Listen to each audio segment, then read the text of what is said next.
Okay, so this is a good question that probably keeps all of us up at night. Maybe not all of us. Maybe some of us.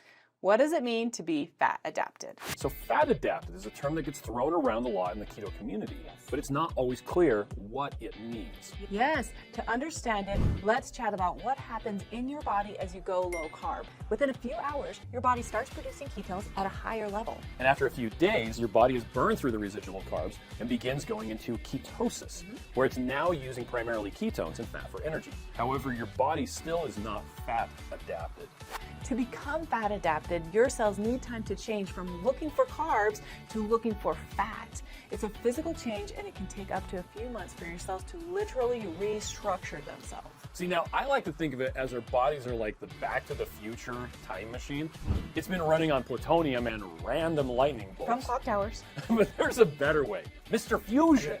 It's going to take some time to convert the flux capacitor over and install Mr. Fusion. But once it's installed, the time machine is way better. When that happens, you're still in ketosis, but your ketone levels might actually go down because your body doesn't need to make so many of them. Just like with ketosis, though, being fat adapted is not something to stress about. Just focus on eating a healthy diet that's low in carbs. And trust that your body knows what it's doing. If you have more keto questions you'd like us to answer, please let us know. That's all for now. Thanks for watching.